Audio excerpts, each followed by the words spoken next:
Okay, let's begin. It is March 7th, 2019. This is the 9th session of the Executives program. And today we are going to be begin our whole section on finance.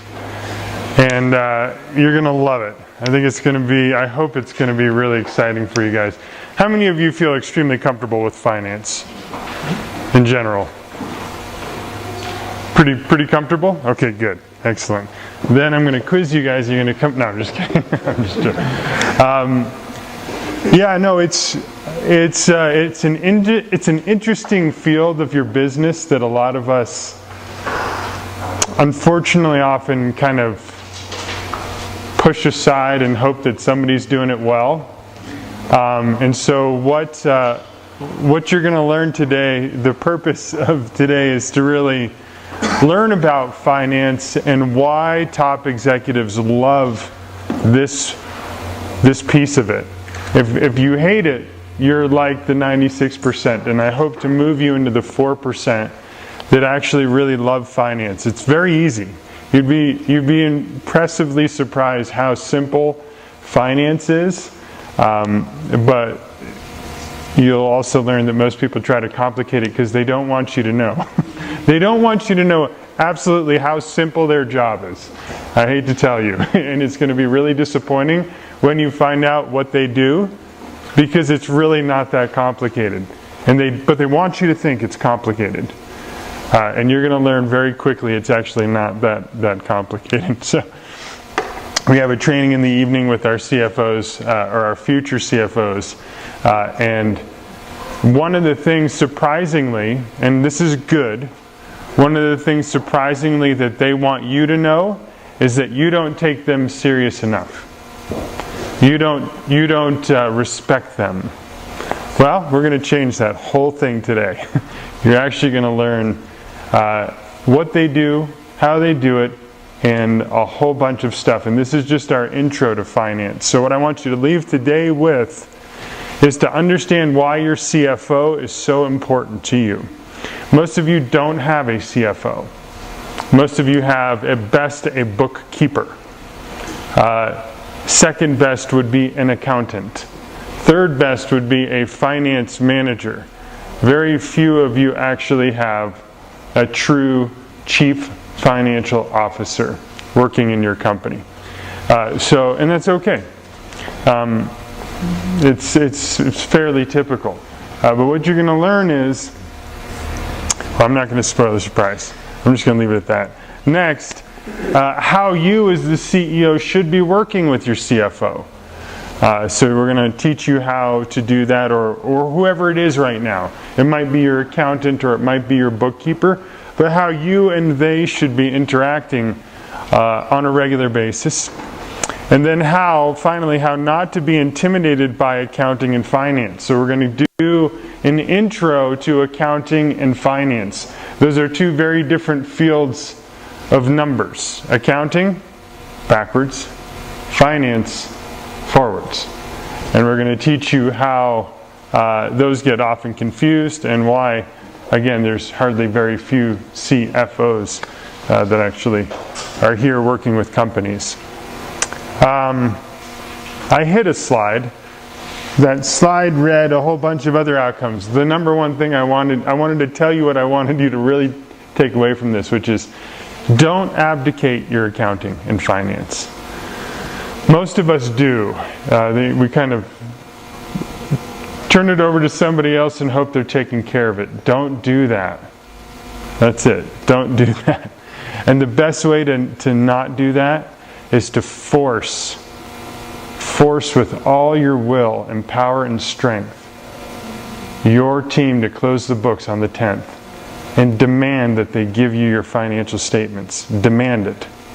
They will make up every excuse under the sun. And a lot of it you'll believe, and you might even sympathize with them. And put your arm or your hand on their shoulder and go, that's really tough. I don't give a shit. I want my financial statements on the 10th. Get them to me now. Excuse my language. And you're going to have to do that for a few times. But they'll learn and they'll get stronger, they'll get tighter, and your ship will get tighter. But if your finance department is only generating financial statements for you once a year, and you're only looking at them when there's a problem, and then the auditor comes and says, you have a qualified opinion about your financial statements. Does anybody even know what that means? It's not a good thing. You don't want a qualified opinion on your financial statements. So, you want your financial statements every single month. Do that. Don't abdicate it. Demand that they give that to you, and automatically things will improve. So you can leave now. You don't have to listen to anything I say for the next 2 hours. If you just remember that one important thing, please. So here's what we're going to cover today, our agenda. We're going to do, as always, a recap and orientation, or orienteering. Where are we? Then we'll get into the why, what, and how. Why you should love your CFO. What a good CFO-CEO relationship should look like. It's very relationship. It's important for you to understand there's this relationship dynamic between your two roles. How a good CFO and a CEO manage their finances. Then we're going to get into accounting for executives, finance for executives, and then we'll wrap up. Accounting and finance are two different things, just as sales and marketing are two different things, but people often clump them together, and that's why you run out of cash and you're not growing. But we're going to help you demystify these two worlds of finance and accounting so you can get the language and you can understand what these people are doing in that little room or big room over there, and you'll find out again it's not so scary. So where are we? So we're going to continue to build this slide. Remember what I said, if you just quickly want to not feel overwhelmed by all the content that you're receiving in this executives program. And my opinion is you should be able to handle most of this. If you're struggling, don't tell me that, because I think you're better and stronger for it. But I think you should mostly be able to absorb what we're covering. I do. As the CEO and the head of the organization, to process, distill, and internalize, and then apply a healthy amount of information all the time. That's your job. You're top of the organization. You're the brain behind a lot of what you're doing. So, but if you are feeling intimidated, look no further than this slide. And I try to distill it down to just one thing that I really want you to do after every single session that we have. The last one was to start measuring something in your company. Because if you're not measuring it, you can't manage it. But, good news, for some strange reason, and I don't know why, the minute you start tracking something regularly and measuring it and talking about it, and people get annoyed with you, where are we with that thing? All of a sudden it starts to improve. I did it with our company about 7 months ago with sourcing. We got obsessed about it. And sure enough, numbers started improving. I don't know why. They just got annoyed with us keeping asking, why are we not hitting our numbers? Where are those numbers? What's going on with this number? And surprisingly, things start to change. It's true, it happens. If you do it, it will happen. So have 5 to 10 key performance indicator metrics that you are measuring routinely. We have a beautiful dashboard at Renew. Our head of operations prepares it, and every month we look at it. And it is a beautiful thing. I get to see exactly the health of our company. Both operating numbers, and then we have a separate meeting for the financial numbers. And I know what's going on. It's a great, I can sleep well. Even if I know we're not doing well, I at least know that we're not doing well. And we have a plan to correct it. This slide again, I love it. This is a beautiful thing. You're building your binder. Remember, we started with a planning system. This is what, having this gets you out of quadrants 1, 3, and 4 into the entrepreneurial nirvana of quadrant 2, where you can actually go to work on your business. You can go on vacation. You can have a company that is working for you, not you having to go in every day, slaving away for the rest of your life for a company that you have to work for. That's not what you are trying to do. You have a planning system.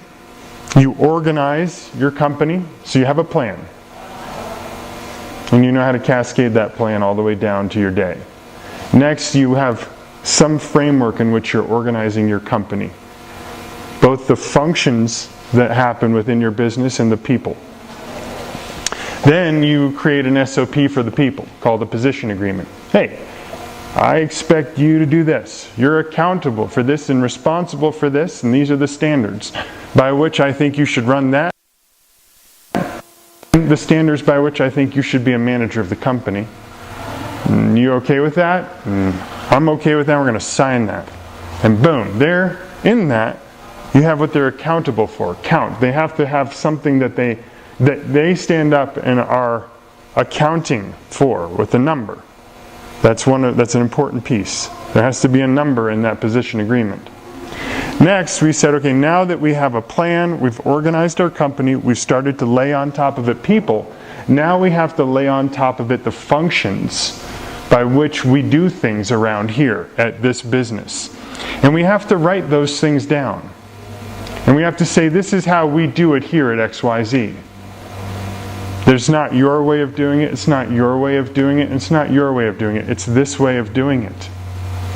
And surprisingly, people love that. They want to have something that works well. They want to have autonomy, but they want to have autonomy to do a system that is designed well. And they know what that's expected of them.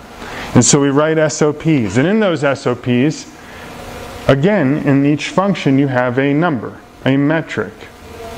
Beautiful, right? So we have a plan, an organized company with people and functions laid out. And those people know how those functions should be executed. And then finally, you step back and we have meetings. And we execute those meetings. That's our battle rhythm. Every once in a while, we'll have a brainstorming meeting because we have to address a problem. But generally speaking, we're going to have informational meetings where we have to make decisions. Informational meetings where we're going to have to make decisions. And we run that, boom, boom, boom. Boom, every month, every quarter, every year, every week. And in those meetings, it'll come back, okay. In those meetings, we have things that we measure and we talk about, and that is your reporting system. So during the meeting, each one of your managers stands up and says, here are the number of rides per ambulance per day that we achieved last month. Here are the number of rides per ambulance per day we plan to achieve next month. And then next month they stand up and say, here's what we targeted, the number of rides per ambulance per day, and here's the actual. And here's why we're ahead of target. All right, and here's what we're going to do next month. Or here's why we missed our target, and here's what I'm doing to fix that. And just they go around. Very simple, very beautiful. Where you're pulling it all together. The plan, the organization, the people, the functions, the meetings. And then during those meetings, you're reporting those numbers. So every meeting you should be reporting some type of metric. And that is your reporting system. Okay? That is essentially everything that we've covered up through the last 8 sessions of the Executives program. And now, we're going to begin getting into finance. So, as this television comes back on, I want to give you a little excerpt from E-Myth, which I think most of you are starting to read because somebody circulated a copy of that. Excellent book. Very fun book. It's just a story, right? It's an allegory of a woman who makes pies. And she has a pie shop. And she's burnt out. Right? She's done. person just left, everything's falling apart, she's crying and emotional, and he begins to bring her back and pull her into the 4%, walking her through what essentially we just walked through. How you have to organize and begin working on your business, not feeling like you're a slave working in your business because you abdicated everything versus built the company to be delegated well. That's E-Myth. So, this is straight from the book. Systems bring freedom. Let that thought resonate for a moment. Systems bring freedom. Carefully crafted systems allow your business to operate and produce consistent, predictable results without being dependent on you.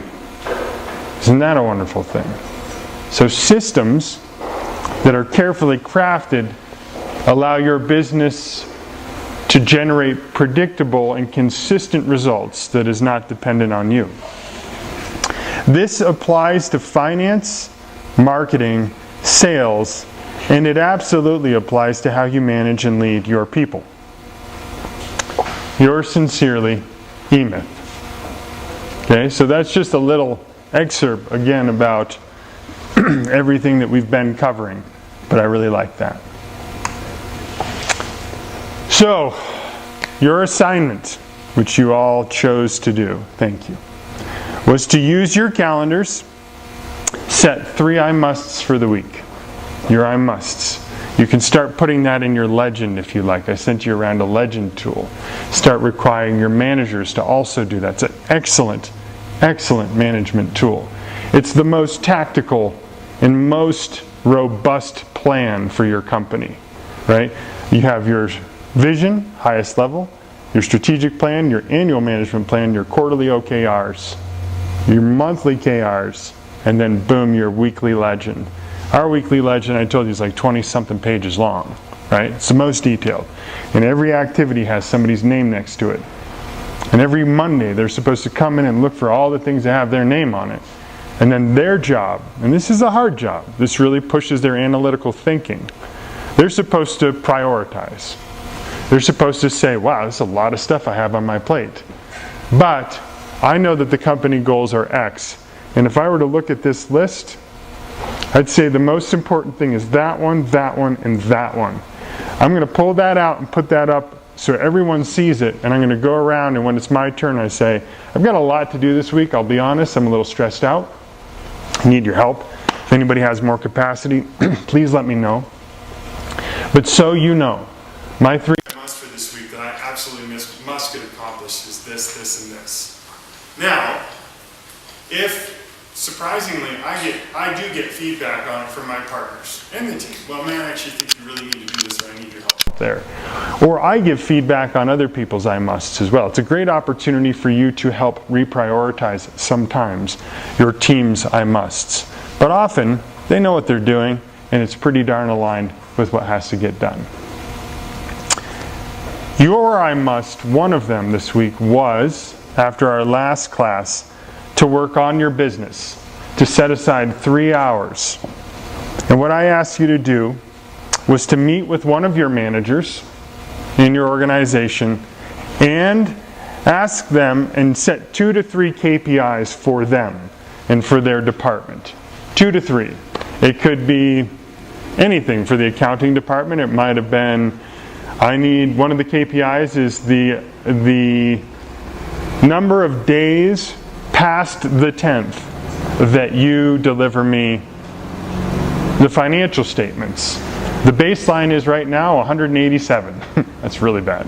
The target is 0. I want your goal to be 3 next month. That means it's going to come to me on the 13th. And I want you to try and beat that target and get it to me on the 10th. Right? So that would be a good example. I looked at some of yours. My goal is not to give you feedback. I'm collecting I'm building your books for you. We've got all of this stuff that you're sending me, which is a beautiful thing. And we're actually building virtually your binder that we're going to deliver to you in an electronic format as you continue to work through this. But I've looked at some of your KPIs very quickly, and some of you are not quite getting it. A KPI isn't a target.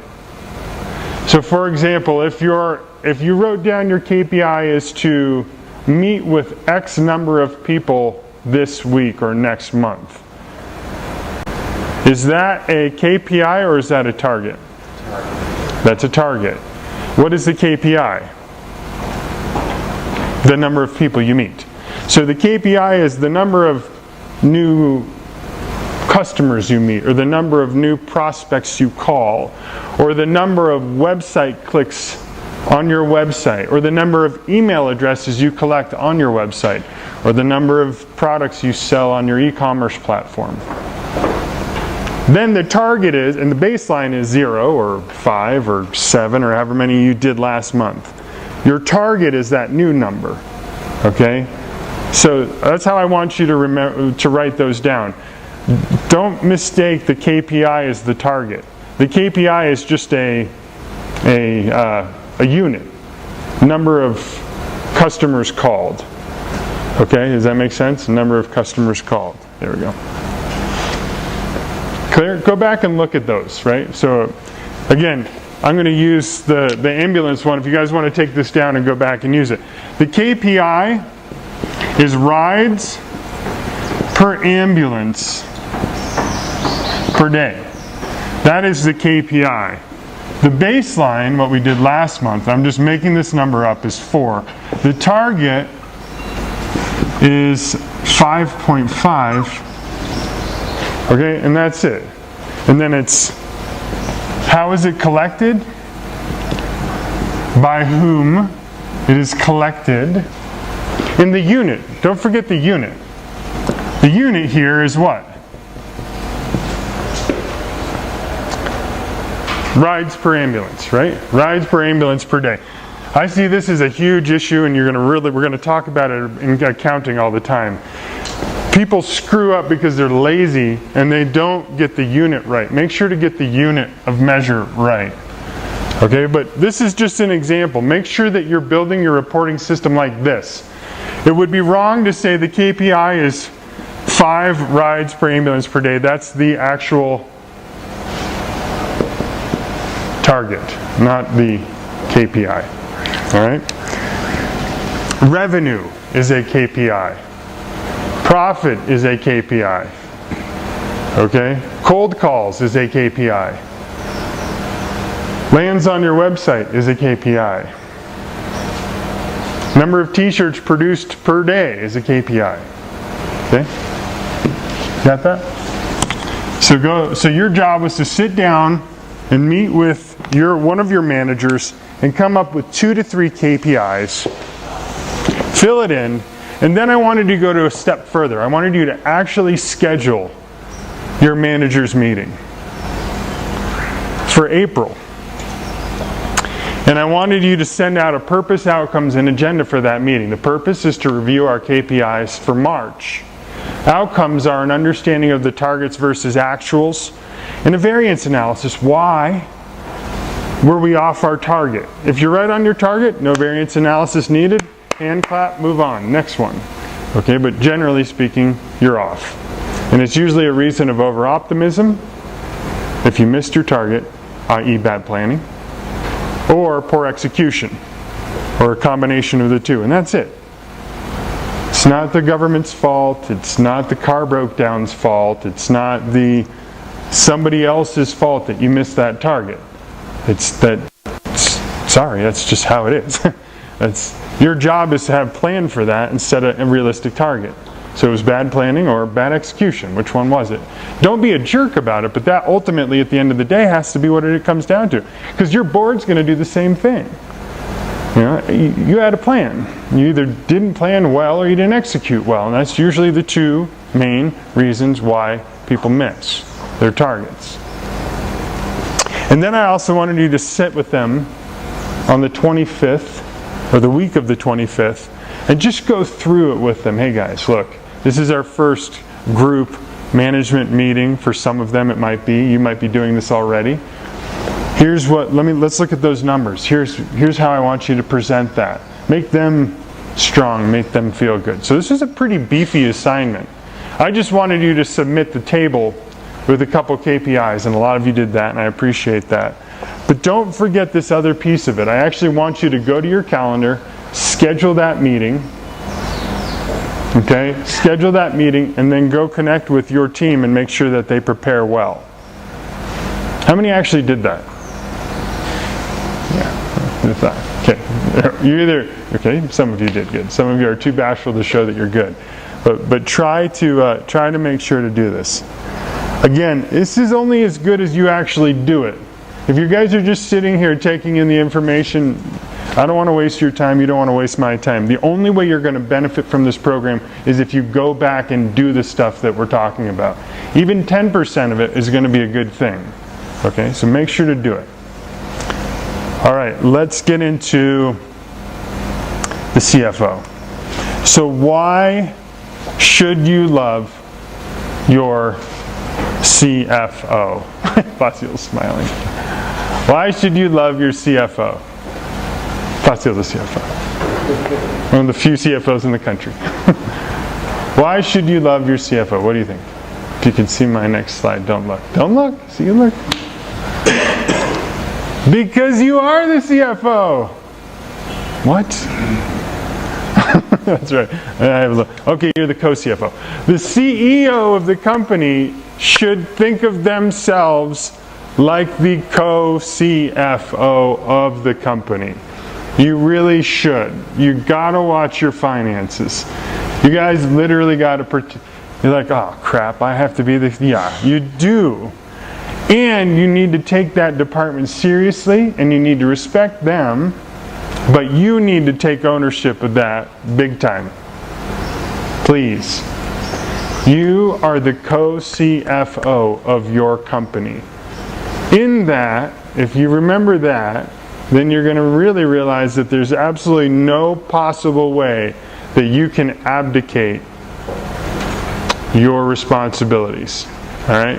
You have to delegate, and you have to be on top of your finances. Remember, 96% of companies fail within 10 years because why? Because they run out of cash. They are going to fail because they run out of cash. Trust me, most of these companies here, 99%, I'm just tired. I'm making so much cash that I'm just tired. I'm burned out of this business. I actually have never heard anybody say that. It's usually they get burned out because they are struggling with cash and they're really trying to keep up, and it just doesn't feel like they're going anywhere, so they quit. All right? And they run out of cash.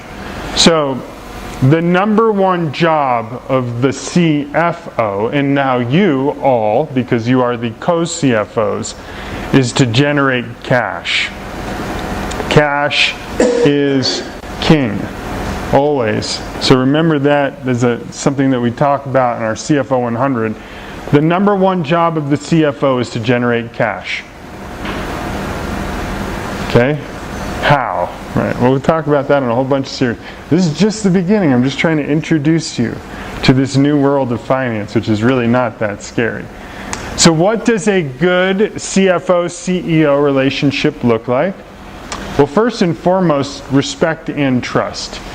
You really have to trust your CFO and your accountant or your bookkeeper, whoever that is, obviously.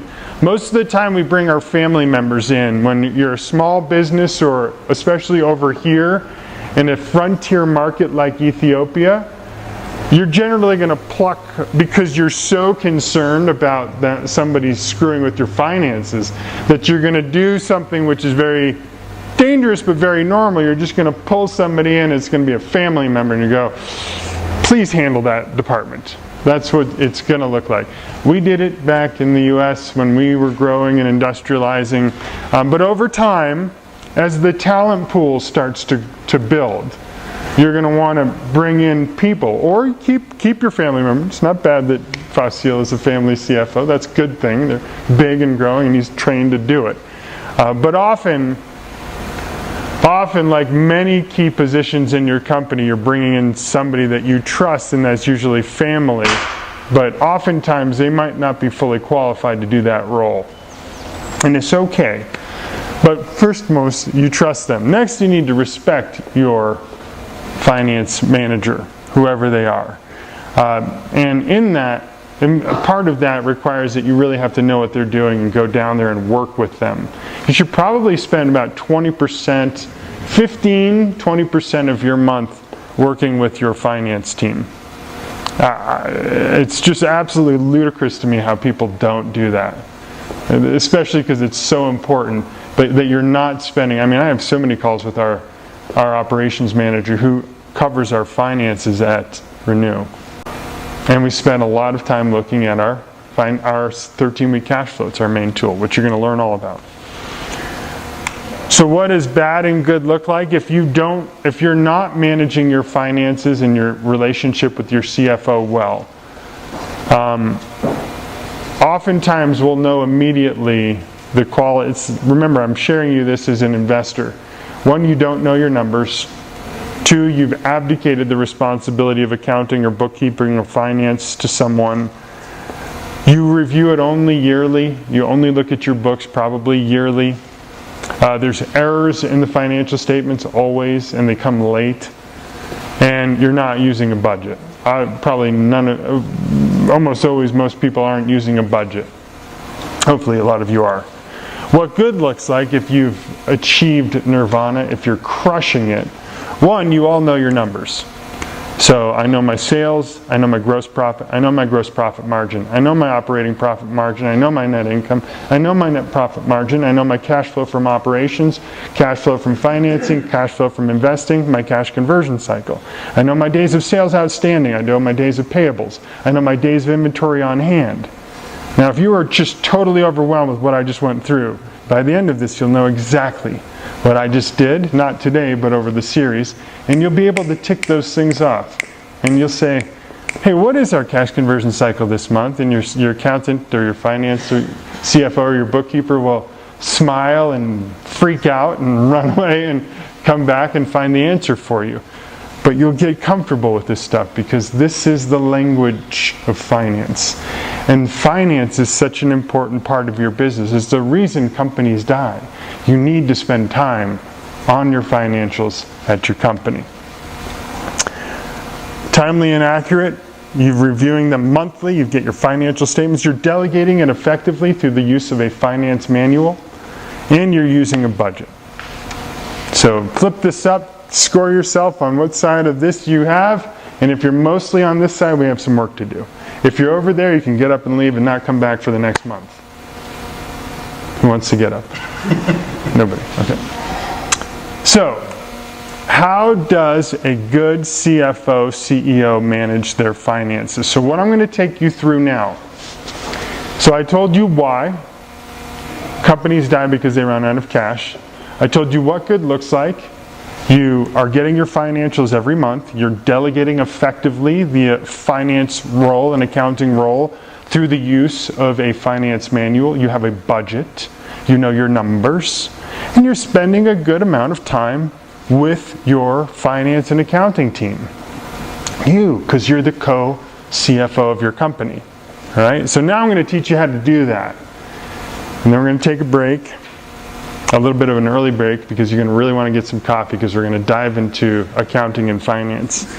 But let's get through this one first. So, the 5 steps to achieve finance management nirvana and become the co-CFO of your companies are as follows. First, you want to tighten up your accounting. So accounting and finance are 2 different things. Accounting is backwards. Finance is often forwards. Okay, so accounting is looking back, making sure, seeing how you did. Finance is planning forward about where are we going. Again, the scary thing is there's very few CFOs in this country. So most of you are constantly reacting to the past. It's like driving in the dark through a country, mountainous, windy road, and you can only look in the rear view mirror at 100 miles an hour. How many people are going to fly off the road? Almost everyone are. So you have to have a plan. You have to have a finance function in your business that you can see, at least predict as much as you can into the future. And we'll teach you the tools to do that, don't worry. So then the next one is finance. So tighten your accounting. But then next, have a plan. Okay, and that usually comes in two tools. The budget, and then the 13-week cash flow. You, as the co-CFO of your company, should be using and looking at your 13-week cash flow at least weekly. 13-week cash flow. All right, we have it on a Google Sheet. I go in, I see if Justin has updated it, and I know, and you're going to learn that it's a very good way to find out if there's something creepy going on at your company. It's a great tool to find out if there's theft going on. Because you just look at the bottom, you figure out what the number is, and you go to your bank account and say, hey, what's my balance in my bank account? And if those numbers are off, you either have a major error, which you shouldn't after you use it many cycles, or something wrong is happening at your company. And it might be a little bit, but over time, if it's big, that's a big problem. Okay, most of you are actually people are stealing from you, sadly. Most of you are, right? Because they know that you're not paying attention, which is a beautiful thing. No, I'm kidding, it's horrible, don't do that. Okay, you're gonna learn to pay attention. So have a plan. Next, collect your monthly financial statements.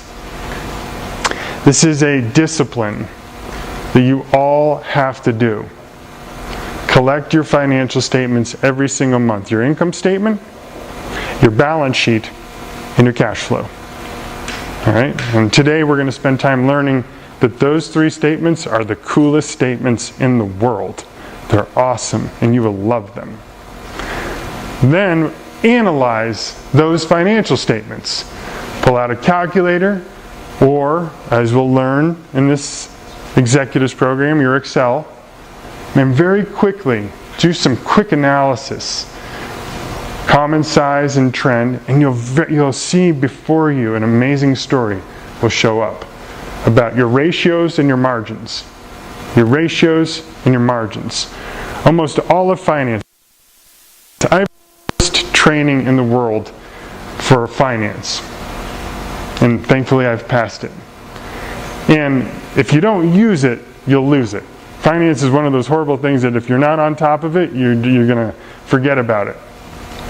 But I still go back and I think that the coolest thing that I've learned is how simple those statements are.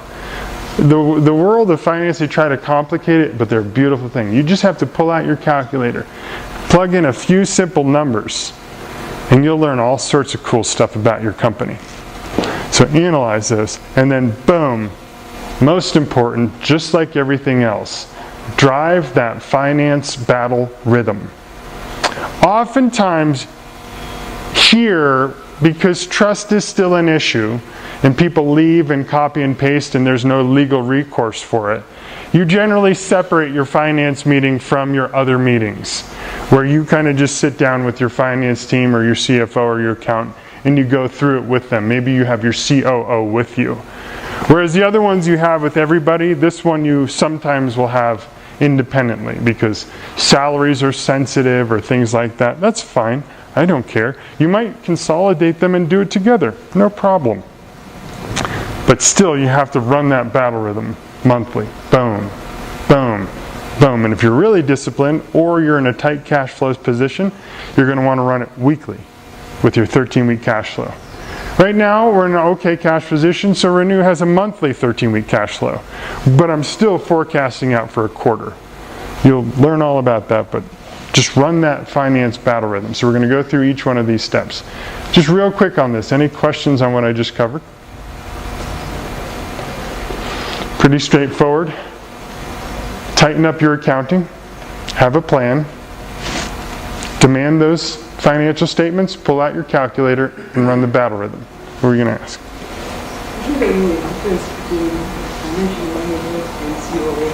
CFO. Yeah. She asked, is there any difference between a finance manager and a CFO? Yeah, I mean there is. I'll send out a link for the different roles in your company. There's the bookkeeper, then there's usually the accountant, then depending on your size, you might have an accounts receivable person and an accounts payable person. You might have a treasurer. Oh, they're all confusing, right?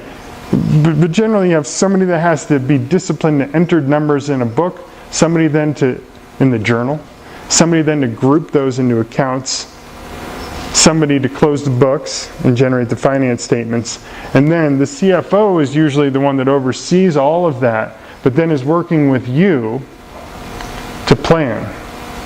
Okay, because remember the budget is just the numeric version of the annual management plan, right? So the CFO and the finance manager it kind of depends on what job description they have, but still, even what I've seen over here, most finance managers are accountants. They're still very much scrambling around trying to pay taxes, dealing with ERCA, making sure the payments are getting out, making sure that you're paying your employees and stuff like that.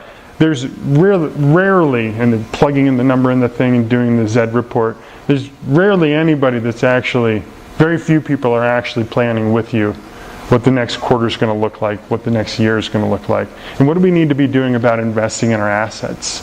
Looks like the depreciable life of this asset's almost done. We should really be investing in that because we're spending a lot. Is there anybody that's doing that with you, thinking through your asset plan? Most people don't have that. That's what a CFO is doing with you. Okay? Sorry. So I would say mostly the people that in most of your companies are all accountants working in the past. Okay? Step 1. Let us first tighten up our accounting. Because if you don't have accounting, it's really difficult to have a plan if you don't know where you're coming from. Remember, current state, future state, and then your plan. The accountant is the one that is accounting for what is going on. They are bean counting. They are counting what is happening. So first you want to hire a good, disciplined, and the key word here is disciplined. They don't have to be incredibly smart. Sorry. They just have to be freaking disciplined. You're going to want somebody that's going to tell you, no, or go around and be like, you didn't give me that receipt. I know you went on that trip. I need that receipt now. They're annoying. You want them to be annoying. And with the glasses, and they come after you, and those are good people. You want those people around. So if you don't have one of those people, and they're not strong, they also need to be somewhat strong because they're enforcing your SOP. Oftentimes your finance manual SOP, if your finance manual is key, that's the SOP for your finance and accounting department. All right, and we'll talk about that in a second. But this person, bookkeeper is the lowest level, accountant, senior accountant, whatever. They need to be disciplined, and they need to be strong. And oftentimes I think women are better than men at doing this, I'm sorry. Because, you just have to, no offense, Fasil, you do a great job. Fasil's a CFO. But yeah, you really want someone annoyingly disciplined. All right, because what's going to happen is if they're not disciplined, they're going to pile up a whole thing of receipts on their desk. And then they're going to go out because fasting begins on Monday for a long lunch. And it's going to be hot. And somebody's going to open up the window before they come back to the office, and a big gust of wind's going to come. And it's going to put some receipts under a desk somewhere. And they're going to come in and get the receipts and put it back, but they're going to forget a few. All right? And that's going to happen over and over and over and over again. And you're always going to be running into problems because you're never going to know where those numbers were. And they're always going to be late because they missed something. Why is it the cash is different than what I have in the finances. And they're going to make excuses. I need more time, I need more time. They're going to blame the other team. And it's going to continue to spiral, and you're going to have a horrible finance department. You need somebody, the minute that receipt comes in, they pop up the journal, enter the journal, write down why it is, put that into the filing cabinet, store it, lock it, close that journal, put it in the desk, lock it, make sure their desk is clean, and then they go to lunch. But just for 1 hour, not an hour and 5 minutes, just 1 hour. And then they come back and they do it again. You want somebody like that there, disciplined, very disciplined. They should, and they definitely should know IFRS. Who has heard that word or that acronym before? IFRS? Good, you're paying attention. That is the new accounting standard that Ethiopia has now. There's GAAP, which is the US, and then there's US GAAP. Then they had some modified version of that. IFRS really globally is what everybody uses. It's like the metric system. It's the right system to use. I don't know why the US decided to do GAAP. Bad decision we made. It's actually to avoid taxes. That's why we use GAAP. But don't worry about that. Make sure that they know Peachtree or QuickBooks. And again, make sure they can tell you no. Next, do a health check on your finance department and accounting. I'm going to use finance department to cover both accounting and finance. So do a health check on that. First off, how many of you have a finance manual in your company? Probably a few of you do, right? Read it. You as the CEO, read that thing. How many of you have read it? I know you've read it. How many of you have actually read that thing? It's really boring. It's horribly boring, right? But read it. You'll be shocked when you sit down and actually read that thing. Get a couple cups of coffee and sit down and read it. Chances are 90% of what is in that, nobody is actually doing. Okay, so it's your SOP for probably it's the heart. So right, blood in the body, people die because they run out of oxygen to the brain. They run out of oxygen to the brain because the heart stops pumping. And so cash is blood. Cash is blood. It's the circulation in your body. And the finance manual, if it's not being followed well, there's all sorts of problems going on. So you got to read that. Then make sure that you clean up your accounting system. You might want to hire an outside auditor to come in and do this with you. That's probably a good idea to do. It's healthy, it's good. Have them come in. Don't do it when you need an audit. Actually hire in a firm to come in and do a mock audit of your company, and then help give you upgrades to your finance manual. Read through that with them. Sometimes it's okay to get a third party to come in. And then review and improve your financial controls. Just a good health check on it's a good investment. I really recommend you all do that. It's like going to the doctor. Go out, bring in somebody else, or if you really trust and you feel like you have a strong finance and accounting department, cool. But open up that finance manual and begin reading it. Make sure you read it carefully. If it's not written down, work with that person to write it up. I'll send you out a template for a finance manual if you don't have one. I'll just send it out so you can have it. But again, don't just copy and paste what I'm sending you. Literally go through and read it, okay? Make sure customize it for your... So, for example, you might have in the finance manual, just to tell you what's in it, anything, petty cash must be at this. And when it goes below this, they must come to this person and get a signature. And that person, before they sign, must review the expenses and make sure that all those expenses were approved.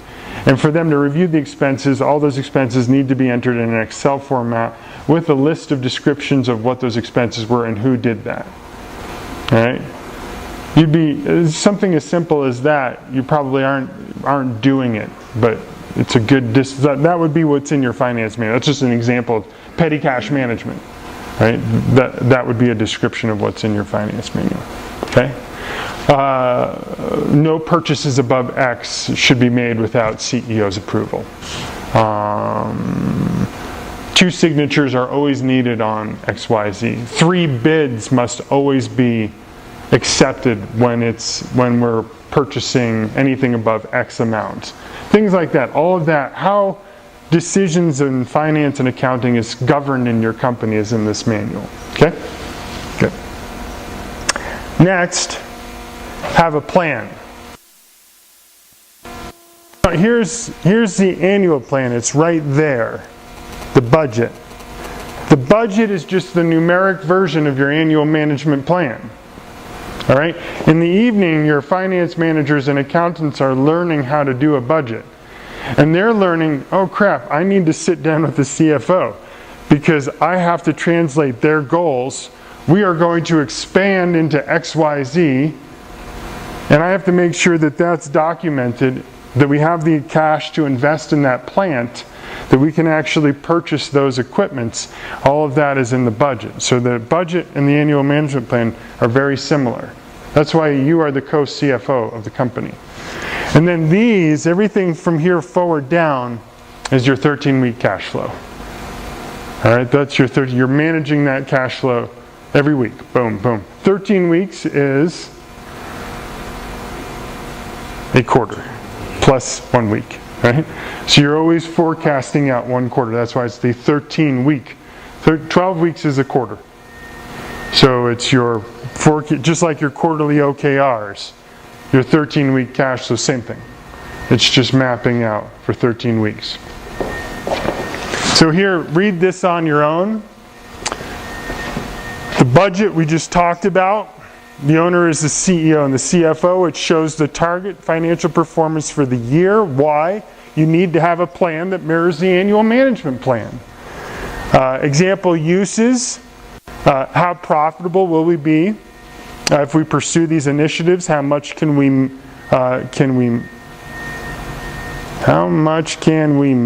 to hire XYZ? How much can we make? I think. Sorry, it's a typo. To hire XYZ. So if you're going to hire new staff, how is that going to impact your budget? It looks like, and how it should look. Some people do 2 different types of budgets. They do inflows and outflows. But the proper type of way to do a budget is your pro forma income statement, balance sheet, and statement of cash flow for the year. Then your 13-week cash flow. Do you guys want a template for this? I'll send it. I don't want to overwhelm you with it, but I'll send you out a template 13-week cash flow. You shouldn't just whip this thing out and try to do it on your own right away. All right? So you should sit down with anybody that's going through what we're going through tonight. Hopefully all of your CFOs are going through this, the CFO one, or accountants are going through the CFO 100. That's a separate thing that's more detailed. They're learning how to do these for you. All right, but you need to know what they are and how they look. And then, of course, way out here, your strategic plan is your financial model for the next 5 years. That's the big forecasted outlook. You'll note on slide 21, there's an error that I have to fix. Okay, step 3, collect your monthly financials. If you haven't heard me hammer this home, demand that your books get closed on the 10th. And then ask them to send you the financial statements on the 10th. And then hold your finance meeting on the 15th. Okay? That discipline will force your team to begin working harder and sharper. They like that you don't come down there. It's very nice for them. They like that you're intimidated by accounting and finance, I'm sorry. But they love it. Because then they can relax and have buna and everything's okay until the auditor comes, and then they scramble around and look really important and busy. All the while thinking you have no clue what they're doing. Don't do that. Go down there. Demand that they give you the books on the 10th, or the financials on the 10th, because they have to close the books. They need a because the last receipt on the 30th or 31st gets done.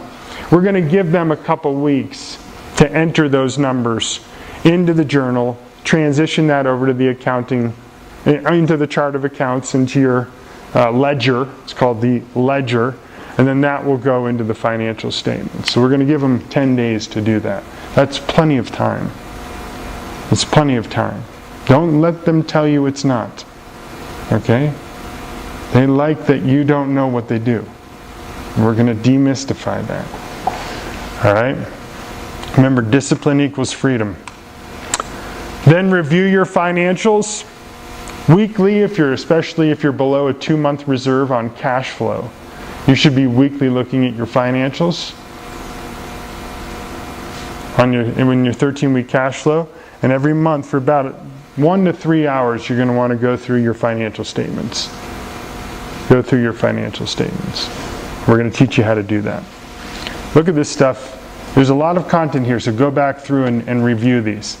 And then finally, drive your finance battle rhythm. Set that finance meeting on your calendar, recurring. There's a little recurring button on your calendar for the 15th. The purpose is to review the financial statements and make decisions about how we performed and what the plan is for the next month. Targets versus actuals. The outcomes are, I understand what the performance was compared to our targets, understand why if we missed our target, and any next steps that we have to do. And then it's review the income statement, review the balance sheet, and review the cash flow. Targets versus actuals. Oh, here, I did it all. Perfect. You guys don't even have to think. I just wrote it down for you. Just put that in your calendar. Beautiful. And then here are your meetings that you should have. Once a year, definitely have the budget meeting. Once a quarter, you're going to have your board meeting. You, as the CEO, need to be ready to present that. There's another problem I see is when the CEO says, okay, now they're going to turn it over to the finance manager, and then they're looking for the first time at the numbers. I see that a lot. They're like, really? That's how we did? That's bad. Don't do that. All right? You as the CEO really should be the one getting up and presenting your numbers. All right? The CFO is there to back you up because you're buddies, you're partners. All right? If there's anything that you get wrong or that they need a little bit more information, they're there. She's there to say, that's okay, we got that.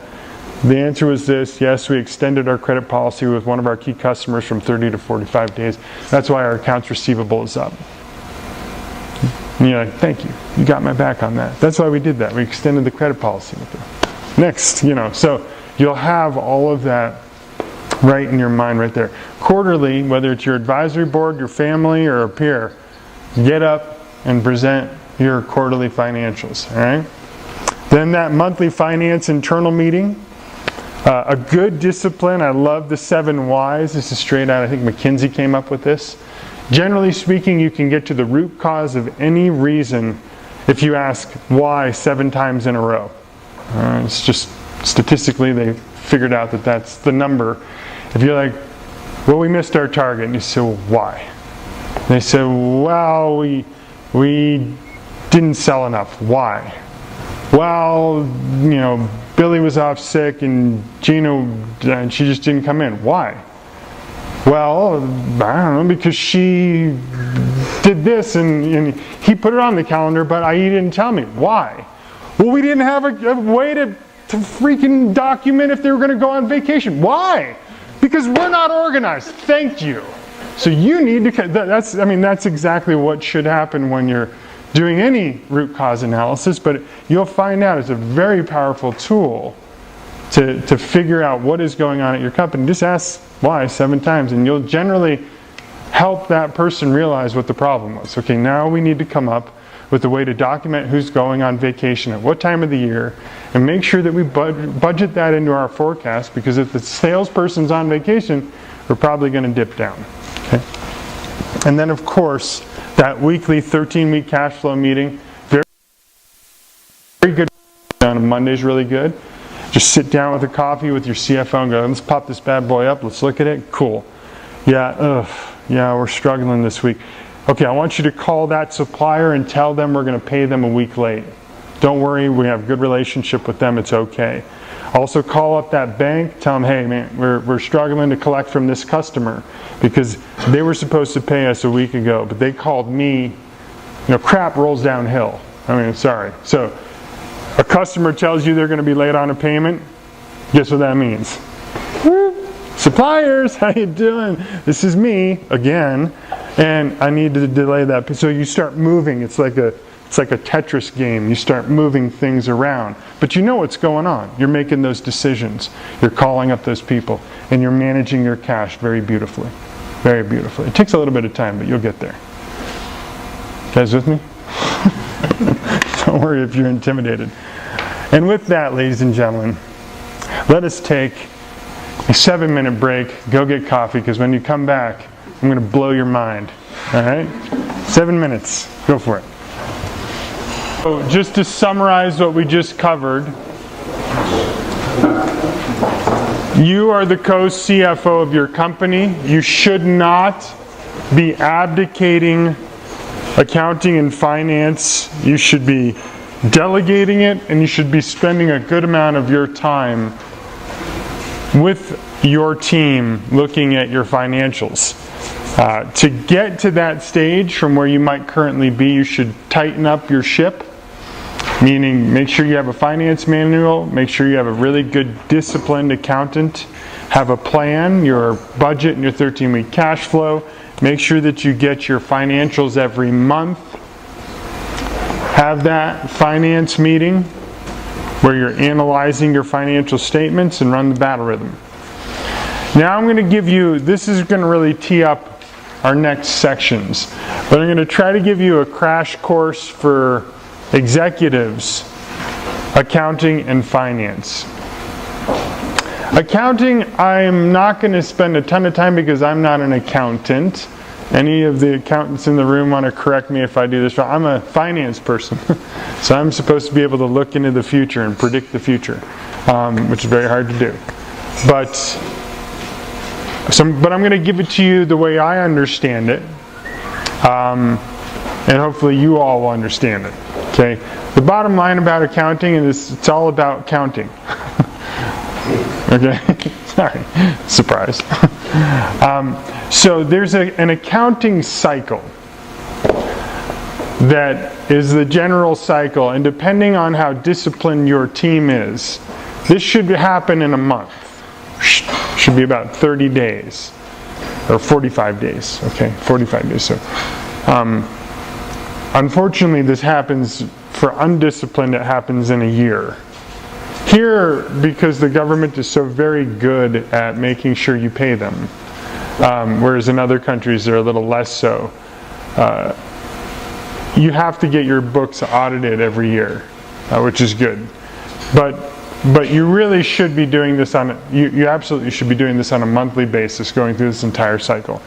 And so you can look at this on your own, but first, a transaction happens.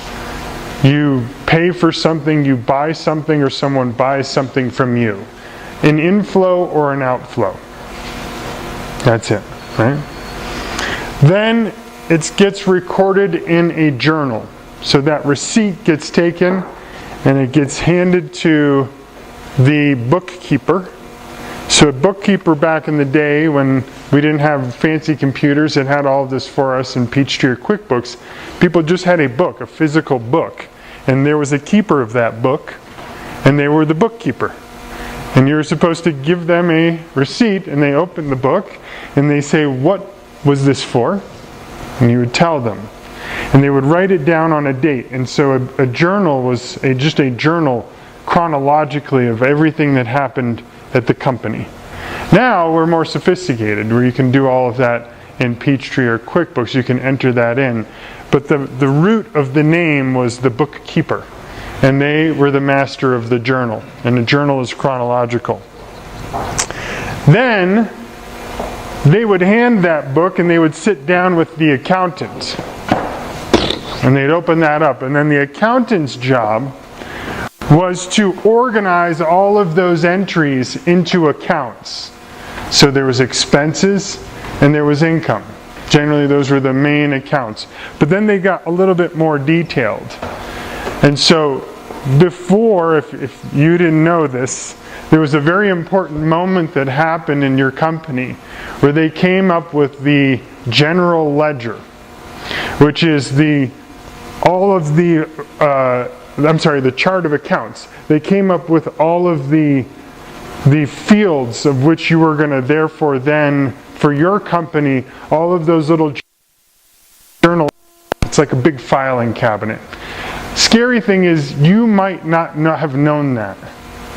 You might not have known that somebody came up with your chart of accounts. And that's okay. You can change those. You don't want to change them too much. But it was a giant filing cabinet for all of those journal entries and those receipts. All right, and now we have fancy software that it gets in there and you can actually make that decision right away. And it gets filed in the appropriate chart of accounts. Okay? You with me so far? That was the next step. Here. Gets posted to the ledger entry. Then you have a trial balance. And here, they're going to want to make sure that the debits and the credits balance out. All right? Now, if that sounds confusing, I'll demystify. Who understands double entry accounting? I know you do. Most of us don't. We don't get why the heck do they do that? It's so annoying. But you'll learn it's all because of the balance sheet. Your assets, your liabilities, and your owner equity has to balance. That was the root of all the reason to have double entry accounting. Am I right? Thank you. Yes. So they have to balance that. Okay? And then they make a whole bunch of adjustments because often it doesn't balance for some odd reason. Somebody screwed something up. And then they do an adjusted trial balance, and then suddenly they press a magic button and it becomes your financial statements. This is the stuff you care about. And then you close your books. All right? You close it for the month. This is what you want to get done by the 10th, if possible. Some people argue that's impossible, but try, okay? And that's the accounting cycle. Somebody sits there and records something, it gets grouped and organized in a fancy way, and then they make sure that they balance, and then they turn into your financial statements, and that's it. It's actually really not that hard. The problem is up here, people are really, really lazy. And they're not disciplined. And so they let the receipts pile up, and then the wind comes and blows them away, and they run around and scramble for months because they are missing something. Don't let them do that. Know that the problem happens over here. It's not over here. It's over here. The discipline is weak. And it's actually usually your fault. Because one, you were lazy. You didn't give them the numbers. Your sales team or your other team members delivered them the receipts, and you just don't have a disciplined system within your accounting department. So you're the co-CFO. You need to make sure that those things are happening very disciplined. Does it make sense? This is it. It's really actually not that. It's a glorified accountant. It's all they're doing is writing things down. In that big department where it's all scary and dark and they're all looking like they're really busy, but when you're not looking at Facebook, is all they're doing is writing things down and organizing it like a giant filing cabinet. That's all they do. I'm sorry. I want to make sure that I wish it was more fun than that, but that's all they're doing. It's filing. So give me examples of like 4, 5, 6 or adjusted. Sure. Fasil? Tamaru, do you want to give examples of 4, 5, or 6? 4 is unadjusted trial balance. Then you adjust the entries, and then you get the adjusted trial balance. What the heck does that mean?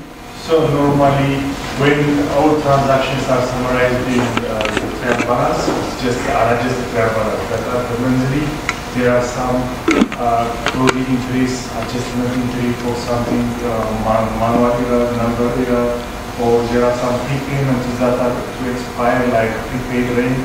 We have to account for this monthly. Prepaid insurance, we have to account some insurance expense for this monthly. We post those journal entries, then it will end up in adjusted trial balance. before. And depreciation, yeah. Anything missing? So all the receipts, but then there's non-receivable things that have to be adjusted and entered in there. Is that a way to say it? So depreciation, you already spent that, you already bought that machine years ago, but then there's, in the accounting world, you can break up the pieces of that machine and deduct from your revenue each month for it or each year for it. So they're adjusting those entries in, is that right? Stuff like that. Beautiful. Good, see? We just learned accounting. It's not that hard. I'm just kidding. I know it's hard. Good. Okay, still more on the accounting basics. I just wanted you to learn the language. There's the journal, which is chronological. There's the general ledger, which is the list of your accounts. It's based on the accounts. And it's all the double entry inflows and outflows and debits and credits. Well, I'll show you what those mean. It's not that scary. It's just, it sounds odd. And then you check those double entries to make sure that they actually balance. You always want them to balance. And then you get your financial statements. Journal entries, the ledger, trial balance, and then your financial statements. Journal, ledger, balance, trial balance, and then your financial statements. Learn that lingo. Okay? It's not that complicated. Okay? I'm just trying to demystify the world of accounting. It's glorified bean counting. But it's disciplined because they have to enter that stuff in. And it's detailed because then they have to go through, especially in this piece, which Tamru just described. By the way, you guys are very important. I'm not saying that the accounting world isn't important, but it's not as scary as you think. What? Normally we do like a sort of bank reconciliation and different reconciliations during trial balance. Mm-hmm. So that's part of the adjustment. Mm-hmm. Usually that's where... Yeah, you're gonna reconcile to make sure that the cash that your numbers say that you should have in the bank that you actually had in the bank at the end of the month. Everything is reconciled. Yep. Yep. Yep. Yep. Absolutely. And it's very hard to do. It takes a lot of discipline, but it's not scary. You're just checking. That's why you need somebody really disciplined to do it. You just need to be on top of them and make sure that everybody's doing it. That's where I see CEOs, they're like, it's too detailed, I don't want to do it. You have to know what they're doing.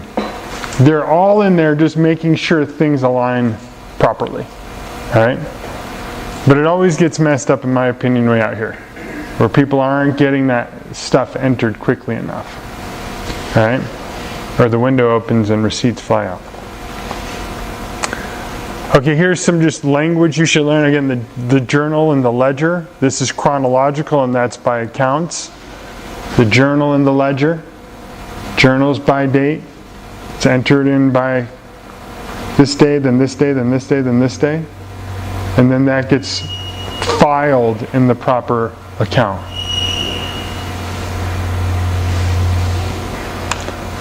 Okay, we always hear debits and credits. What the heck does double entry accounting mean? Why is it so complicated? It's all because of the balance sheet. And now we're going to start to get into finance. But the balance sheet is organized. The balance sheet is assets, ASSETS, equals liabilities plus owner's equity. Or this is what you have equals what you owe plus what you own. That's it. Everything almost in finance and accounting is this fault. This damn statement's fault. But it's good because this always is financed or has to be equal to that. You have to have those two balance out. And even the balance sheet is organized this way. Your assets, your liabilities, and your owner's equity. It's all designed, it's the same. It's everything is designed this way. It's not complicated, right? It's really cool when you finally learn. And so, assets equals liabilities plus owner equity. Remember that equation. and you will understand almost 50% of finance and accounting. Assets, what I have, what the business has. Their job is to generate profit. And you financed your assets by taking out loans or investing money or reinvesting profit. And you, as shareholders, want this to grow big. And you'll make a decision and net profits here, which comes from your income statement. And you make a decision every year. Do we reinvest it in more assets so we make more profit? Or do we pay a dividend out to our shareholders? Okay? I'm going to leave this up here because we're going to talk about it a lot. There are 5 basic elements of all financial statements that are the major elements in accounting. The assets, the liabilities, the owner's equity, and then revenue and expenses, which is your income statement. This is your balance sheet. This is your income statement. And together the two make your most important financial statement, which is your statement of cash flow. Those two feed into the cash flow statement. Okay? Good. So let's break this equation down. I want to spend a little bit of time on this. Assets equals liabilities, what we owe, plus owner equity, what we own. What we have equals what we owe people, plus what we own ourselves. If you have no debt, zero, no liabilities at all, and you have $1 million worth of assets, what is the owner equity? $1 million, right. It's 0 equals that, exactly. You just passed Finance 101. If you took out a $500,000 loan to buy $1 million worth of assets, and you went out and raised some money from shareholders and financed the other $500,000 to buy that $1 million asset, what does the equation look like? What's on the left? $1 million equals 500,000 plus 500,000, exactly. All right? If you then, after a year performance, made $100,000 worth of profit, and I'm going to keep it simple, and it was all paid in cash, then what does this equation look like? $1.1 million, good, of assets equals, yes, 500 plus 600. Good, you guys nailed it. It's really, you're doing great. What if I took now that 500,000, that 100,000 of profit, and I paid off $100,000 of my liability? What does it equal over here? Good, you nailed it, good. Why 1 million, not 1.1 million? We pulled cash from here and paid that down, double entry. I paid it, I dropped that down, and I dropped that down. So now I have 1 million equals plus 500, because I took that profit and I paid it down. So I have a net asset value of 100,000. Right? Wait a second, I might have screwed that up. Yes, did I say 600? Yeah, sorry, 600. Right, 600.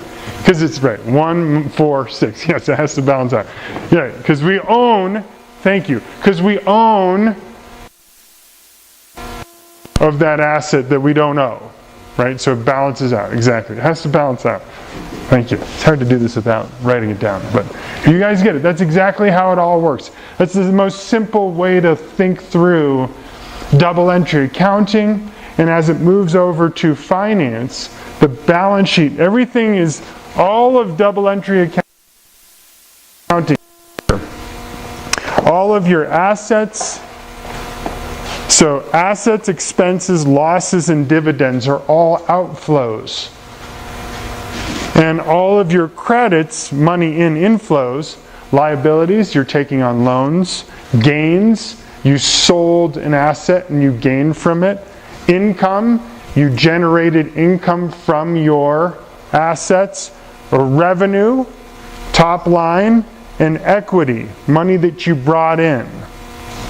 All of that, and income and expenses. So revenue, income minus expenses. These two and that one are your income statement. These are your balance sheet. And you can see all of it, if you get this equation behind me, if you get this equation, you really get most of accounting and finance as they come together. Because accounting, they have to sit there and they have to put the double entry accounting in to make sure that you get to the financial statements that you can trust.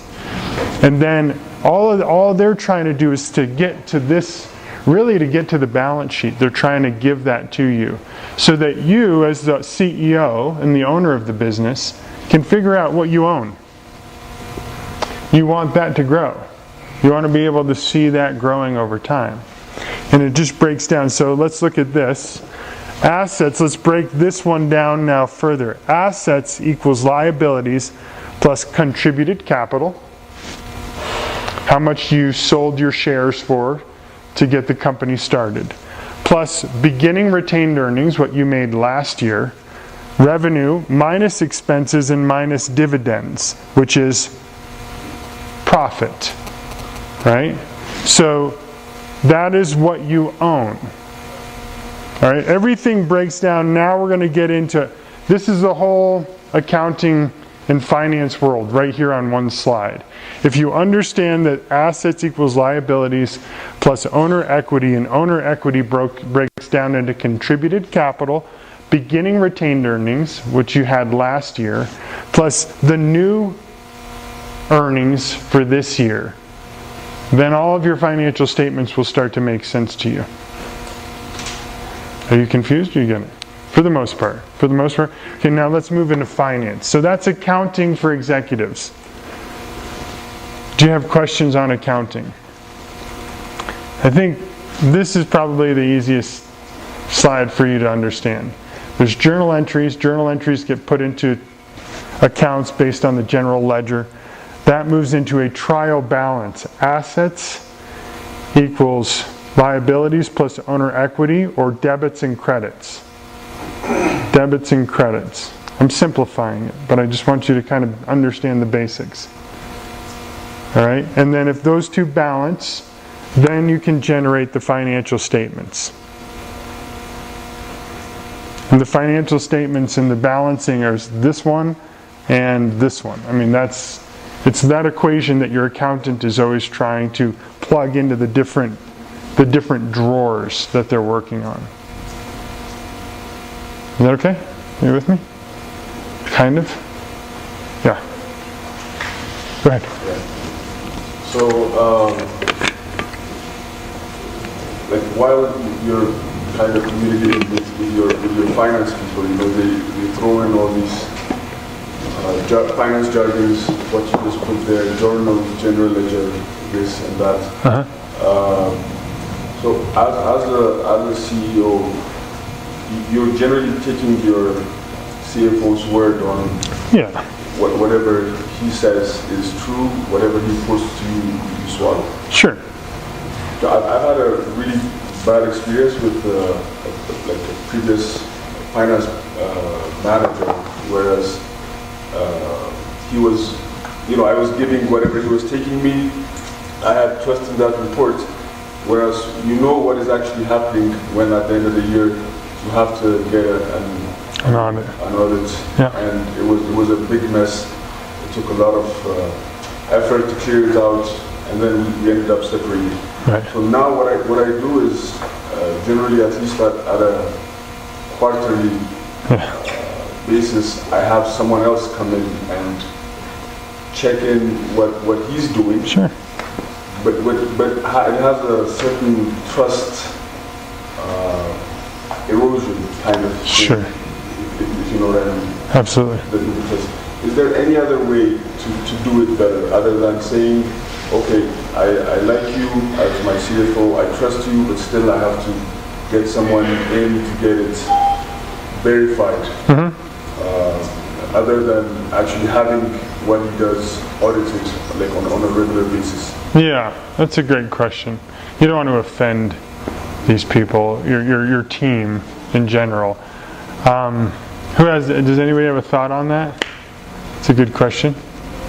I have this person, in addition to the financial manager, the person that comes not only on a quarterly basis, but at least twice a month. And before you hire, you have to explain to your accountant the need and the advantage of having another person, so that they will work harmoniously. So, if you make it at least minimum once a month, I have it twice a month, and it's very, very beneficial, because that external person will come and check on your financial manager. That's great. So tell them already, it's going to be good for us to have somebody else come in and look at what we're doing and make sure we're not missing anything. Versus I'm having somebody check your work. It might be offending for them. Yeah. Actually, IFRS is a very good way because it separates two kinds of professional engagements within a company. The auditors and the accountants are completely isolated. So that's why for example, what we have done with one of the companies is it's an IATA certified company, so it has a global standard that we should meet in order to be operational and be able to work with as a partner with the company. So what we do is in every certain periodic cycles, it depends. For us, it is bi-weekly, so twice in 2 weeks, that person comes in and checks how the status of the company is in terms of the accounting. Then he does a certain sort of analysis, ratio analysis that we need to know, because unless we keep that up to the standard, we can't work in partnership with the general company. That's our experience. But if you need to have a sort of a second opinion and make them believe that the second opinion helps. And I think in general, the more that you are, I don't think you need to understand accounting. I clearly don't. But I generally understand the lingo of it. And I'm not asking you all to become accountants. I just want you to get comfortable and understand what are they doing over there. And really it's to be very detailed and disciplined about going into the right account so that you can get those financial statements, which is really the next piece, that you can look at those with confidence and understand what they are. So I think, one, having somebody outside come in and look at our books and make sure we're doing things right, great idea. Make sure that you guys know what the rules are for running your financials at your company, which is your finance manual. Make sure that you understand what is in that book. It's like governance. Make sure you read your articles of association, right? SOPs for your other departments. Make sure you know that it's up to the standard for your company. And then in your finance department, make sure that the finance manual, you understand what the key controls are. Controls are the controls within the finance department that are ways to prevent things from happening. When you need 2 signatures on a check, that's a control. So you should really have all that in the finance manual. And if you don't have one or you don't feel comfortable writing it yourself, bring in somebody from the outside and do it with you. But make sure you don't abdicate it. Make sure you know what's going on with it. That's my point. You don't have to understand everything, but I just want you to know it's not as scary as you think it is. But it is very detailed, and you need somebody that's disciplined running that shop in there. And the more frequently, monthly, that you require that cycle to close, the tighter you're going to get. I mean, we have a pretty tight system at Renew. I mean, we have to stay on top of these things. Otherwise, I'll get lazy. If my operations manager is not on top of me every single month to submit my expenses and my expense reports, I just know I'm gonna keep pushing it off, and I do. Sometimes before he came in, it was like bad, but then they came in and said, and it's nasty grams. I need that, I need that, I need that, I need that. And finally I'm like, I just have to carve out time on my calendar, sit down and do it. And it will make you guys better. Okay? So accounting is... Sure, have an internal auditor, have an external auditor, have anybody. Be the internal auditor. Go around and look at everything. I mean, you don't have to have a... You can have an internal auditor that's doing a trial run for you to make sure everything's done well. That really is usually the CFO, somebody who's in there. I mean, he might delegate that down to somebody to really go through and check everything. But the team should be doing that themselves, I think. You guys have an internal auditor? Yeah. The team, which is trying to audit the work that they're doing. But usually internal auditing is a little bit of a conflict of interest, especially if there's somebody in there that is colluding to hide things, and so generally you want an auditor to be an external person to come in to do it. So again, I'm not saying that you have people that are stealing within your organizations. It's just how do you minimize conflicts, and you usually have somebody outside that does that.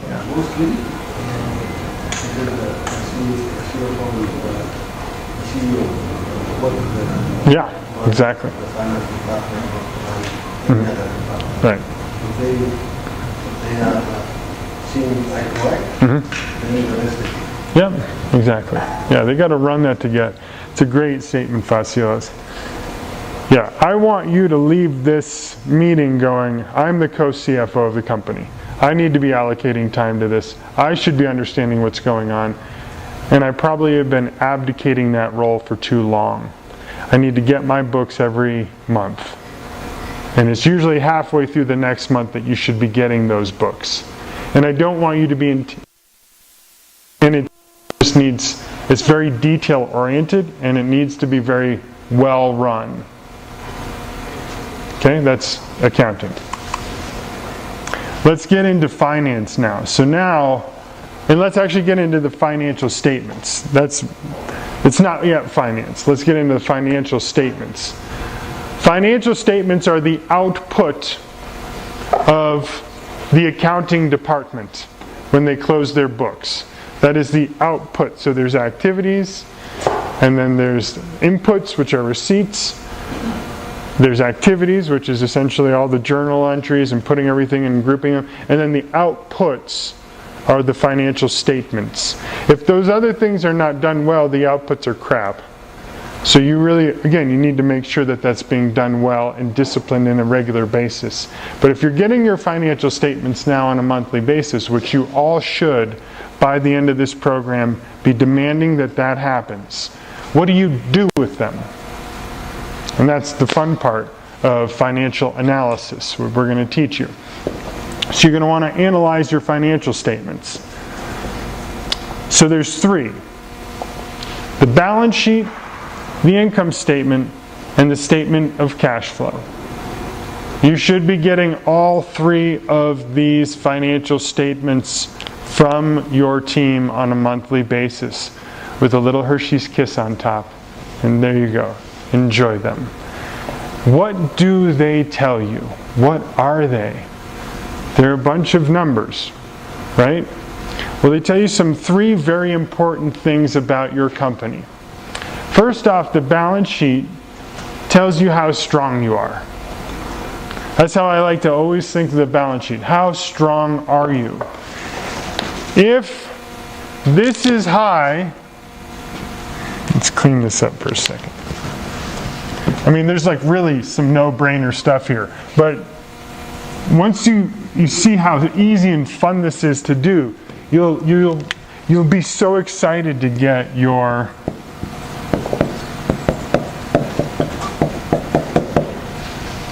financial statements. If this is big and this is small, are you strong?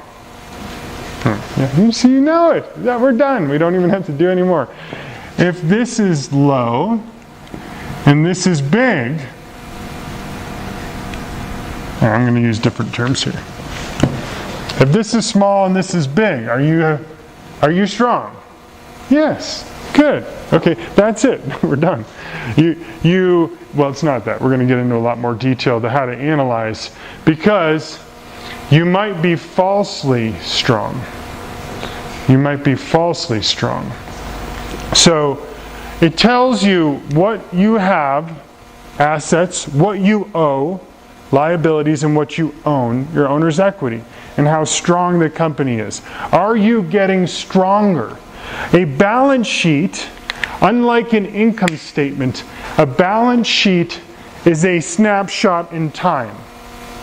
You can only compare an old balance sheet to a current balance sheet, whereas an income statement covers a period of time. So a balance sheet and an income statement are like bookends. Balance sheet beginning of period, balance sheet future period, and in the middle you have your income statement, which covers a period. Okay? And the difference between this one and this one should be reflected from your income statement and your statement of cash flow, which we'll get into in a second. All right, so know that. If you show someone your balance sheet, it's just for a period of time. It's a snapshot. Whereas the income statement covers a period of time from January to February. This is as of February 1st. This is as of January 1st. Okay? Just to understand how they work. An income statement tells you how did we perform. So like an athlete, this might be your muscle content and your fat content. The income statement might be how fast you ran. Okay? How are you performing? Are we performing better? Okay? From one period of time to another period of time. And then finally, the cash flow statement says, where is cash coming from and where is cash going to? And this is really how healthy you are. Okay, so this is like taking your VO2 max if you're a runner and an athlete and you know what they measure. You might be strong, you might run fast, but if inside you have a lot of cholesterol, this really gets into the how healthy are you? And you'll learn this in a second. This is, in my opinion, this is the most important of all of your financial statements, because these two can accidentally lie to you. Well, not accidentally lie to you. If you don't know what you're looking for, they'll lie to you. You actually don't need this. You can sit down and calculate this one just with these two, but it's hard to do. So the cash flow statement actually brings these two together. Okay, so now let's deep dive into each one of these. First, let's talk balance sheet. What is it telling you? And you can always go back to these slides, and it's a good cheat sheet. What is the balance sheet telling you? Again, it's how strong is the company, how wealthy shareholders, how wealthy are its shareholders, the owner's equity. If you have lots of assets and lots of liabilities, I have lots of entrepreneurs who think that they're fine because they have the land. I have my building. Really? Well, what's your debt? It doesn't matter. It's the land. We own this land. It's a beautiful thing. And the bank owns the land. Sorry, they do. But no. I was like, we need to sell the land, pay down the debt, because it's really risky right now. We're over leveraged. No. The land is what we own, because you think it's going to appreciate all the time. What you don't know is the bank's not dumb. They're just going to keep jacking up the interest rate. So you think that the land value is going up, but compounded, if you're late on your interest payments especially, you're essentially bankrupt.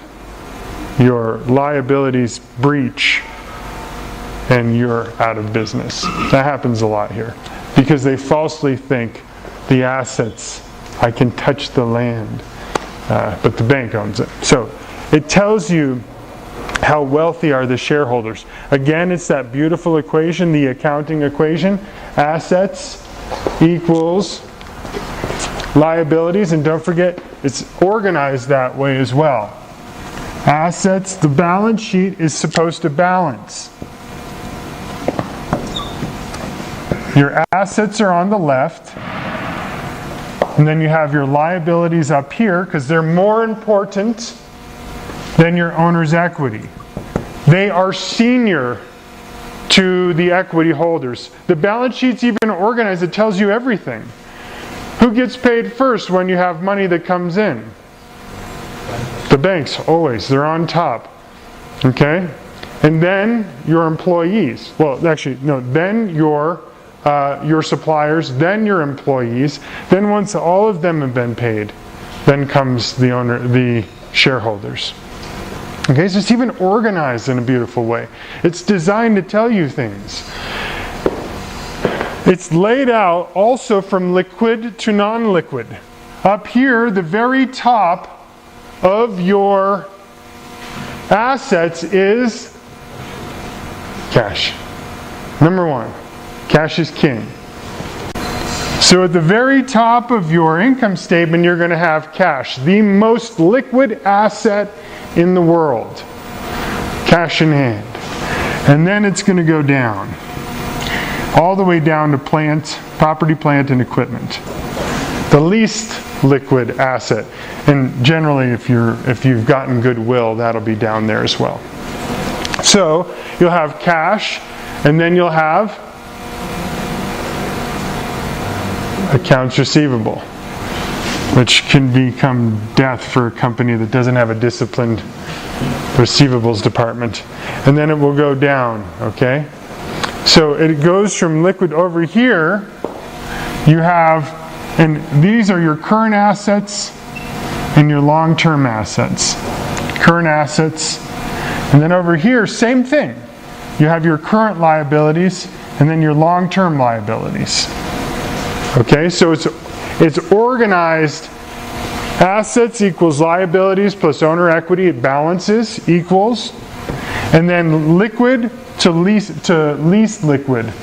Most urgent to longer term. If you have a bank interest payment next month, is it down here? No, it's up here. Current is usually in a year. It has to be done in a year. Current means it can be converted into cash within a year. Okay? If you have a long-term debt that's a 30-year loan or a 10-year loan, will that be up here or down here? Down here. If you have to pay your staff next month, up here or down here? Up here. If you have to pay a supplier next year, up here or down here? Down here. Good, you get it. Okay. So all of that is how that is organized. And down in the owner's equity, you have how much you invested to start the company, and then any retained earnings that you've built up, and then the most recent year's profit in there. Okay? If you pay a dividend, what happens to this whole thing when you pay a dividend of $100? So first you have $100 in cash, right? And then you declare, ironically, a $100 liability to pay shareholders. And then you pay that. It's down here as profit. You reduce that, and reduce that. It all goes away. 100 disappears from your balance sheet because it goes out to the shareholders. You with me? You following it? Sorry, I didn't mean to confuse you with this, but essentially it'll go like that. Boom, boom, they're gone. Okay? Balance sheet, pretty straightforward. Oftentimes you can use your balance sheet to do a very crude valuation of your business. It's the most crudest valuation of your company. It's your net asset value or your net book value, and it's this one right here. Assets minus liabilities equals your book value. When an investor like us is valuing your company, it's usually the lowest value we give to a business is its book value. Okay? The lowest valuation of a business. Good? All right. So here's how it looks. Cash all the way up at the top.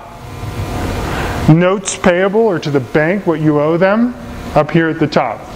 And then it goes all the way down to your total assets. Intangible assets, property, plant, and equipment, goodwill. So this is what we can convert into cash in 1 year. Here is our other assets that we can't convert into cash in 1 year. Here is goodwill, which is really fictitious assets. It's non-tangible assets, your brand. When you get an investor that comes in and gives you a valuation above book value, it will go in here. And then over here, so remember, see that number, 770. That's your total assets. And then you have what you owe, all the way from what is due within a year, what is due beyond a year, your total liability. And then down here, common stock, retained earnings, accumulated, don't worry about the treasury stock, total equity equals that. That plus that equals that, and they balance. Boom. That's your balance sheet. And you'll get this. This is what you should get, something like this from your accounting department every month. Now, we're going to teach in the next class how to pull out your calculator and do some quick calculations to determine how strong you are. Okay? Because we're going to look at your liquidity and your leverage. Your liquidity and your leverage. We're going to look at those two and how to calculate those real fast. Okay? How liquid are we? And how leveraged are we? Higher leverage, less strong. Lower leverage, stronger. Higher liquidity, healthier, more strong. Lower liquidity, less strong. Okay? You'll get all of these things. We'll go through all that. But this is what you're going to calculate with your balance sheet. Moving fast. So I told you there's going to be a crash course. Don't worry. I just want you to learn how these work. Next is the income statement. In between the two balance sheets lives the income statement. That is, how did we perform as a company? How did we utilize our assets, human and physical, to generate a profit? How profitable are we? How profitable are we? How profitable are we? Revenue is vanity, profit is sanity, cash is king. Okay? Remember that. Vanity, sanity, king. So, this is going to teach you both the vanity and sanity one. The layout of the income statement is very simple. Very simple. We start with revenue, or revenue up here. Then we have your cost of goods sold, your gross profit, your SG&A, or your operating expenses, your operating profit, any taxes you owe, interest is right here, and your net profit. And it just goes straight down. You start with $1, and all these little guys whittle away into your net profit, what you have left. Okay? And that's how it's organized. A very simple, beautiful income statement. Sales, cost of goods sold, gross profit, operating expenses, operating income, non-operating. You're not going to do a lot of this unless you're selling and buying assets, or you have like bank shares and you're getting money from that are held by the company, and you get your net income. What is, real fast, the net profit margin of this company? 18%. Boom. Nailed it. What is the operating profit margin of this company? It's 12, 6, operating income is 12. Oh, so they have other, right. So it's actually 12%. It's lower, surprisingly, because these are non-operating assets. You're not going to have a lot of this, so I don't want you to worry too much about that. But yeah, it's 12%. What is the gross profit margin of this company?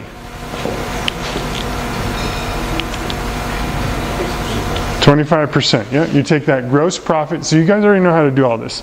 You just divide everything by the top. Divide everything by the top, and it will teach you all. We're going to learn all about how to quickly analyze your monthly performance using this statement.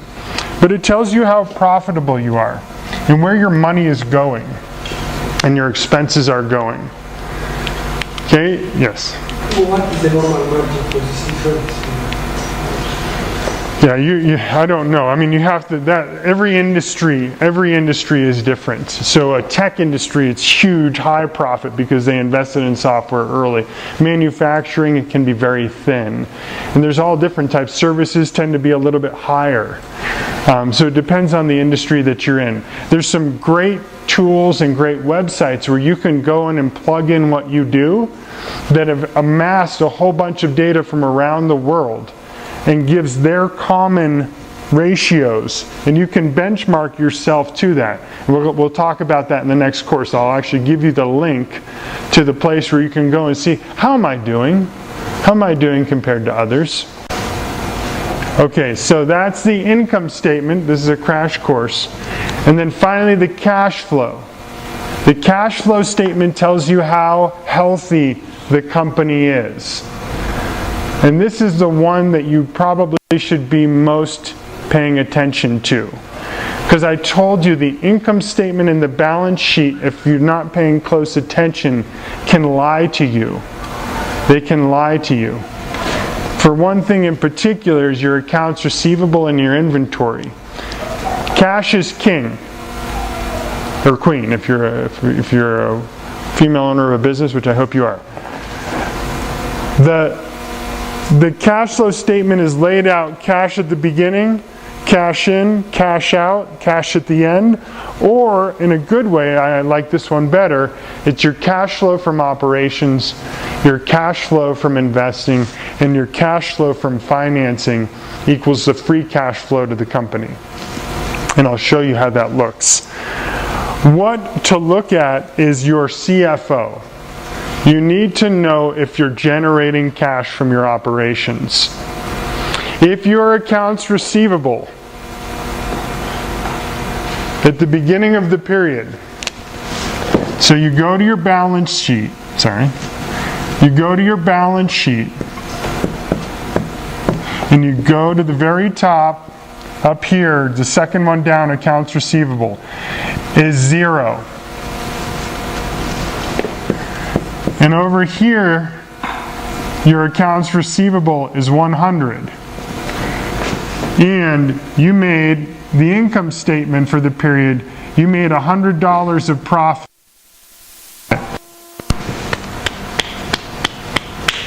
And you're like, we're doing great.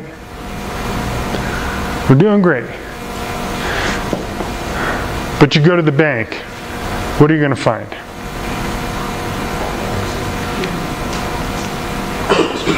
You're going to find nothing there. I'm simplifying. But you're going to find nothing there. Why?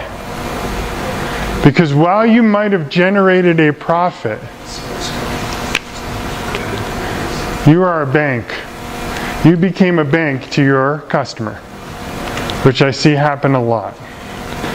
You are lending your products and services to your customer, and they have not paid you. Okay? This happens a lot. And you run out of cash and die. Because this is really scary. Say your accounts payable is 120. You just went bankrupt. You're out. Boom. That fast. And your cash flow statement will teach you that. It will tell you that because it reconciles that in the CFO.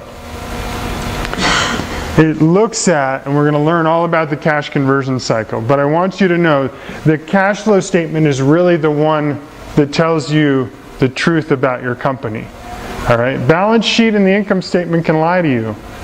Unless you sit there and do that calculation. Most people don't.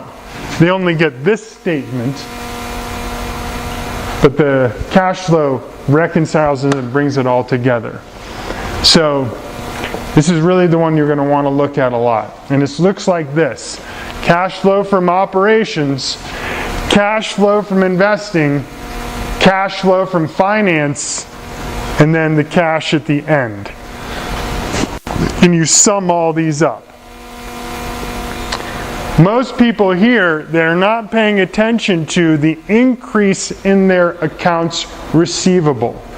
If your AR goes up over this period, how does it impact your cash flow? Does it increase or decrease? It decreases.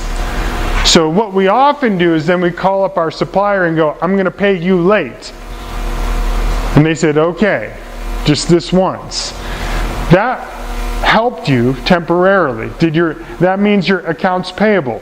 The accounts payable went up. Does that hurt? Does that increase or decrease your cash flow? It increases, right. So you just did a little brokering because your customer delayed their payment to you, crap rolls downhill. You called your supplier and told them you're going to pay them late. What if that supplier is a bank? You're bankrupt. What if that supplier are your staff? Most of them will quit, right? And you're out of business, right? So you got to be real careful watching this.